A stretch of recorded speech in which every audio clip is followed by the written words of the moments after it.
Hello friends, good morning, नमस्ते, welcome back to our YouTube channel the spiritual swings.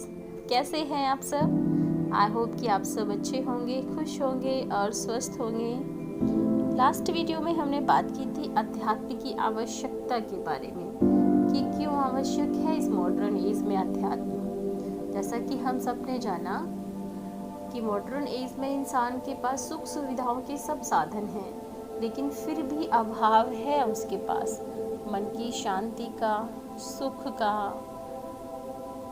शक्ति का, आत्मविश्वास का। बहुत सारी कमियां हैं, उन सभी कमियों को पूरा करता है अध्यात्म। तो स्टार्ट करते हैं अपनी इस यात्रा को।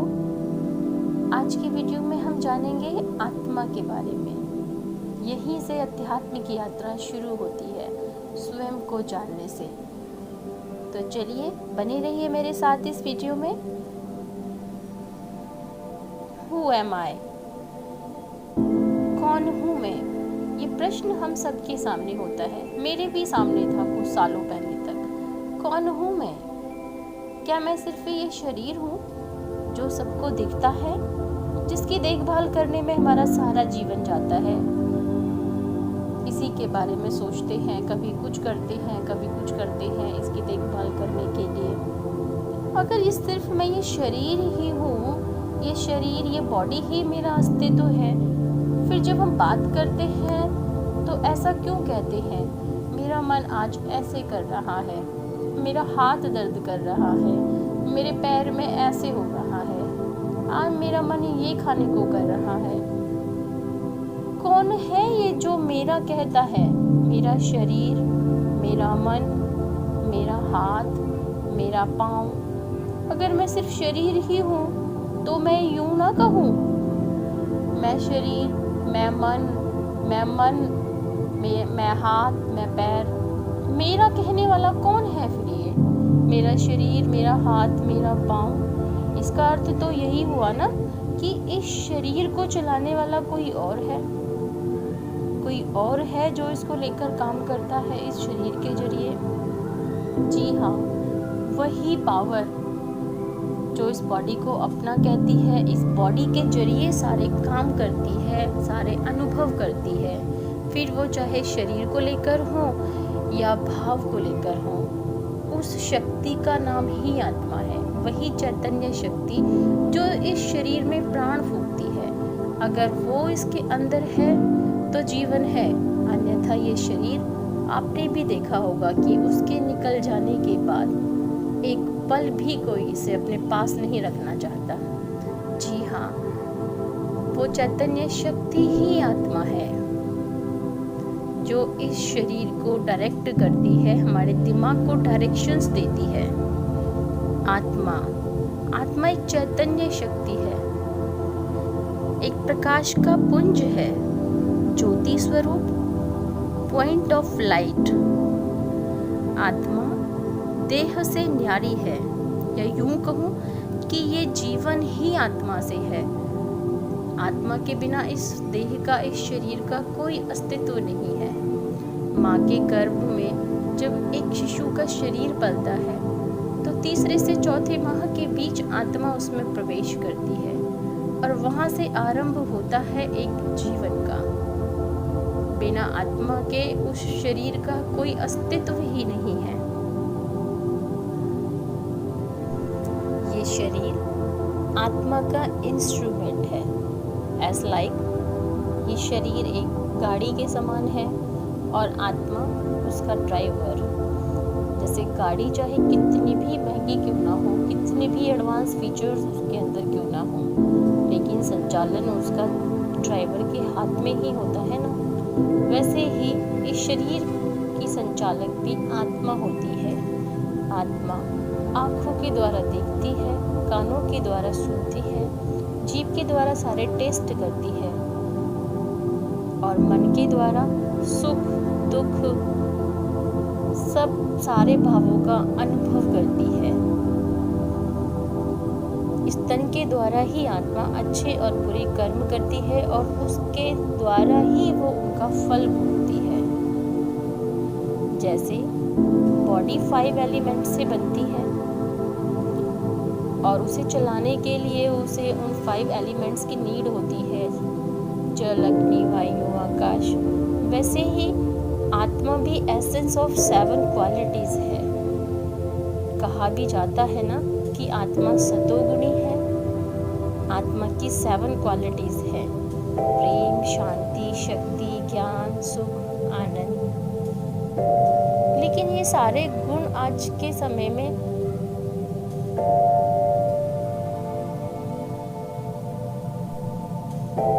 तभी तो आत्मा आज सुख, शांति, सुकून की तलाश में भटकती है यहाँ से वहाँ। कहते भी हैं थोड़ी सी तो शांति दे दो यार, 2 घड़ी तो शांति से बैठने दो। सबको सुख चाहिए, शांति चाहिए, प्यार चाहिए। कहने को तो आत्मा सतोगुणी है, ये सारे गुण आत्मा में ही समाये हुए हैं, मगर मॉडर्निटी की इस एज में आत्मा अपने गुणों को भूल चुकी है। जैसे एक मृग वाली कहावत हम सबने सुनी है ना कि कस्तूरी की सुगंध को पाकर मृग कैसे वन वन भटकता है उसे पाने के लिए, लेकिन भटक कर भागते दौड़ते थक कर बैठ जाता है और उसे वो सुगंध जो उसे आ रही होती है वो उसको कहीं नहीं मिल पाती। मिलेकर वो ढूंढ भी कैसे पाएगा, क्योंकि वो तो स्वयं उसी की नाभि से आ रही होती है। वैसे ही कुछ स्थिति आज के मानव की भी है। वो सारी क्वालिटीज जो उसके खुद के अंदर समाई हुई है, उसके आत्मा में स्वयं में निहित है, वो उनको चारों तरफ ढूंढ रहा है। कभी कहीं जाकर, कभी कभी इंसानों के पास, तो कभी स्थान बदलकर, कभी मंदिरों में, कभी कहीं जाकर। इस सब पर मुझे एक छोटी सी कहानी याद आती है, आप सबको सुनाती हूँ। एक गरीब किसान था, उसके पास एक बंजर भूमि का टुकड़ा था। उसमें कोई पैदा तो होती नहीं थी। वो बेचारा उस जमीन के ऊपर कर्जे ले लेकर अपने परिवार को पालता था। लेकिन एक ऐसा समय आया जब सबने उसे कर्ज देने से मना कर दिया। ऐसे में वो किसान हताश, निराश होकर उसने आत्महत्या की सोची कि कैसा जीवन है मेरा, क्या करूं मैं, कैसे अपने परिवार को पालूं, इस जमीन में तो कुछ उगता ही नहीं है, कब तक दूसरों से मांगूं। अब तो उन्होंने भी देना बंद कर दिया। वो ये सोचकर अपने घर की तरफ सोचता हुआ जा ही रहा था कि उसने रास्ते में कुछ लोगों को अपनी तरफ आते हुए देखा और उन लोगों ने उनसे पूछा, किसान से, उसकी ज़मीन की तरफ इशारा करते हुए वो बोले कि भाई क्या ये ज़मीन आपकी है? किसान ने कहा, हाँ भाई मेरी ही है, लेकिन है किसी काम की नहीं क्योंकि ये बंजर है। उन लोगों ने कहा कि अगर आप परमिशन दो तो हम इस ज़मीन की खुदाई करना चाहते हैं। वैज्ञानिकों की खोज से पता चला है कि इस ज़मीन के अंदर इतना तेल है कि अगर हम खुदाई करें तो 80 बैरल तेल इसके नीचे से हम रोजाना निकाल सकते हैं। हम आपको भाड़ा देंगे उसका, खुदाई का आपकी ज़मीन पर हम आपको रोज़ का भाड़ा देंगे, अगर आप हमें परमिशन दो।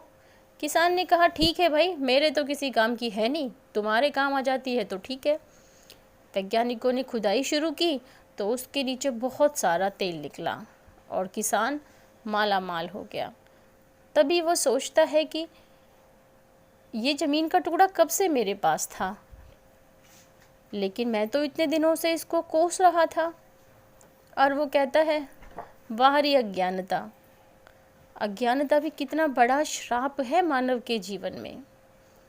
वही अज्ञानता के कारण आज का मानव भी भटक रहा है। उन गुणों की तलाश में, उस क्वालिटी में, उस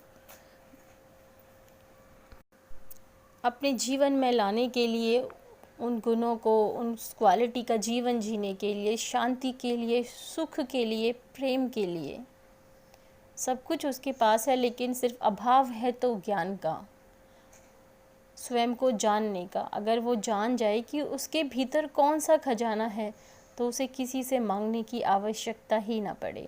जी हाँ, वो खजाना जो हम दूसरों से मांगते रहते हैं, दूसरों की तरफ हम हमेशा देखते रहते हैं कि हमें कोई प्यार दे, कोई शांति से हमें रहने दे, हमसे 2 घड़ी अच्छे से बात करे, वो सब कुछ हमारे अंदर ही समाया हुआ है। हम जितना चाहे किसी को दे सकते हैं, हमें किसी से मांगने की इच्छा नहीं है, किसी की तरफ देखने की भी आवश्यकता नहीं है।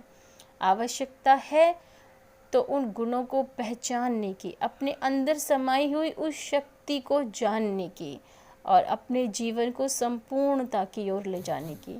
जिस दिन मैं आत्मा अपने अंदर समाये हुए इन गुणों को पहचान जाऊंगी, उस दिन से शुरुआत होगी मेरे जीवन में संपूर्णता की।